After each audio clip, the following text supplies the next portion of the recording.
Sound and Vision was the fusing between 3 different musical artists and 3 different visual artists using creative technologies. Samsung gave us the challenge of creating a situation where people could collaborate in a way that they'd never done before.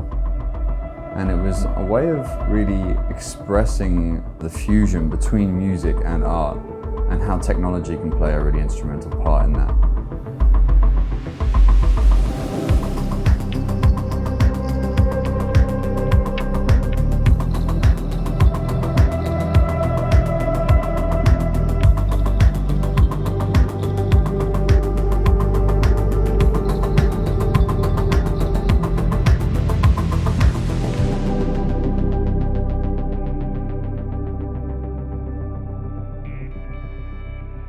The Sydney Opera House is such an iconic building, and everyone knows it's an iconic shape. But when you go inside, it breaks apart.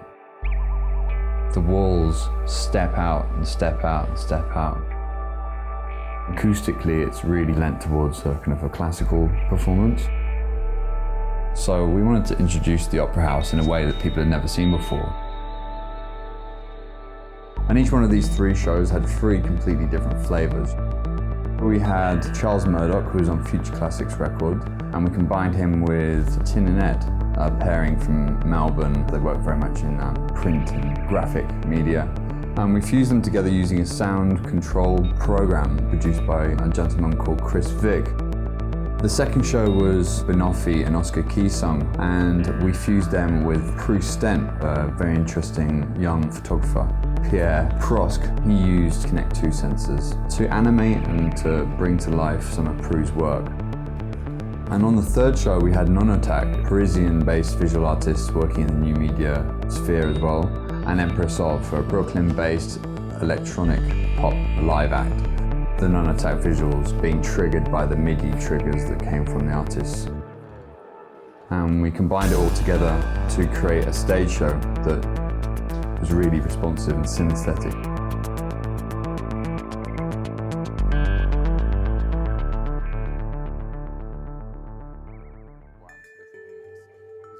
In the lead up to the show, we got all the artists together and went through that process, generating their aesthetic for each one of those components. This entire project's been put together in 3 weeks. You know, this would be something that you'd work for 4 or 5 months on, at least, you know, without losing any hair. Can we do something so that sound is controlling, say, the XY coordinates of a graphic? Right. So, for example, the voice going la, you could literally make the visual kind of fly up into the air. I would describe our work as quite playful, and we work in a quite mixed sort of media. We really often explore the ideas that everything is connected and different ways of graphically representing that. What I'm trying to get them to think about is to compose the visual aesthetic much the way Charles Murdoch would compose his music. Charles's music sort of washes over you, but also energizes you, and I think through the visuals we wanted to sort of create that same sort of feeling, and I think colours can do that really well. They were kind of sending a few examples of what they were thinking for the set. From the word go, I was kind of like, yeah, this is amazing. It was crazy how much they kind of linked in with my mind. Chris Vick developed this patch that took the sound from the stem files of the artist, Charles Murdoch, and created output streams of data, to which we connected the video files. Because we were also affecting things live, they created a whole app for us to use to trigger certain visuals at different parts of each track. Because that's beautiful. It's really beautiful. And then you just do a touch of something else and that's right. done. Just blend one. Yeah. And everyone's like getting goosebump moments. Yeah. I collaborated with the technician Pierre, and we used a live motion detecting interactive camera stimulated by the performers, which was activated live during the performance. I'm just a fan of her work, I guess, so it's cool to do any project with her. My work explores the relationship between feminism, eroticism and surrealism in a hyper-feminine kind of style, I would say. She's often featuring like skin-like textures and bodies, but never really features on faces or things that are really specific. So this is actually the second version of the Kinect camera developed for gaming consoles. For a lot of media and sort of electronic artists, this has become a useful tool for animation and real-time interaction and this sort of thing. I'm trying to inject some of her visceral imagery into something that's otherwise pretty, antiseptic. It was like my images were completely deconstructed into pixels and moving, so you still had the essence of my aesthetic in a totally kind of deconstructed form.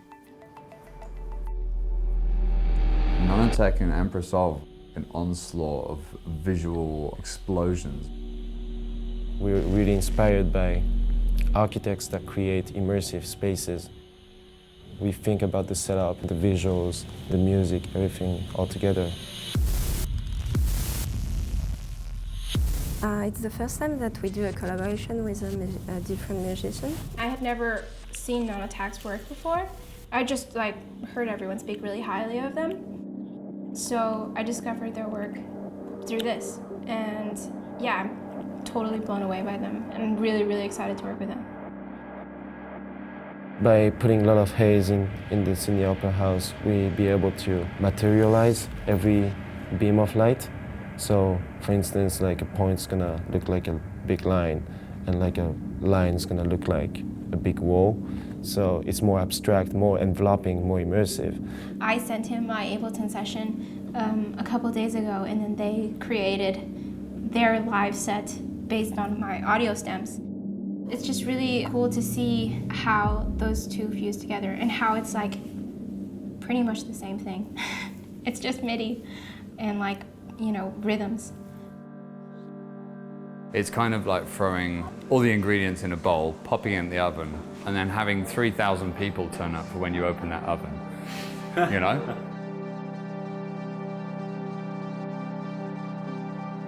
I really wanted people to walk away with a different viewpoint of the Sydney Opera House, of the architecture of that space, that generally in a concert experience you don't get to see.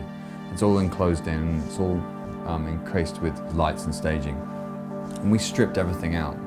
And then behind the stage, actually, underneath the stage, was all the control servers sending the signals out to all the projectors. So there was a huge array of technology that was being fused into this space. And because there was a band on stage the night before, we had to work out how we were actually going to get into the space and make this happen within 12 hours. It's interesting to adjust to playing electronic music in a venue like this. I'm telling the monitor engineer, hey, can you turn the room mics off? And he's like, the room mics are off. And I'm like, whoa, well, it's just it's like playing in a big, beautiful cave. When you're approaching a project that's all real time and all completely created by the fusing of a variety of different things, you never really know what's going to happen. Jimmy, the redundancy machine's working, isn't it now? Not yet, no. With a couple of things that happened with one of the computers in the lead up, we had to pre-program a huge chunk of the show literally in the hours before it started.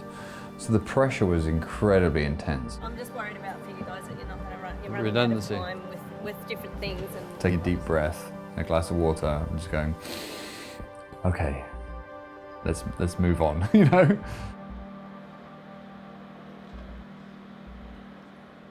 Really near the start of the show, the madness of the build-up had calmed down. It was 5, 4, 3, 2, 1, everything relaxed.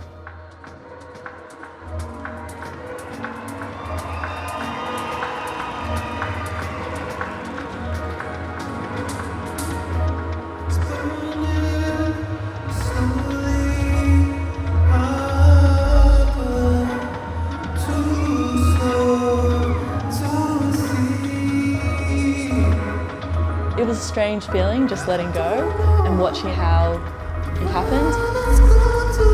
We were living on the edge. It was definitely there's moments in life when you know you're alive, and that was one of them.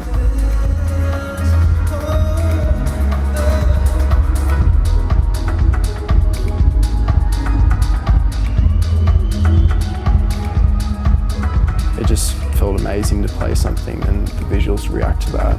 It was happening live. That was kind of mind-blowing for me. Work was almost being created as you saw it. this kind of art is immersive.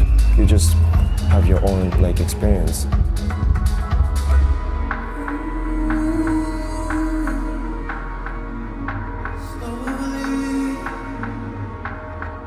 The possibility is like really exciting to see how technology can be brought into art. I think it's just going to expand artists' practices enormously, and it will see like a whole new wave of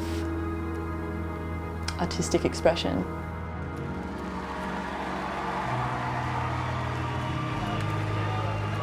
Thanks, Charles. Individually, whether you'd see a projector as art or whether you'd see a bit of code as art, it's potentially not deemed to be such, but when you actually connect the two together and it communicates in a completely different way, then the organism arrives, and that itself is art.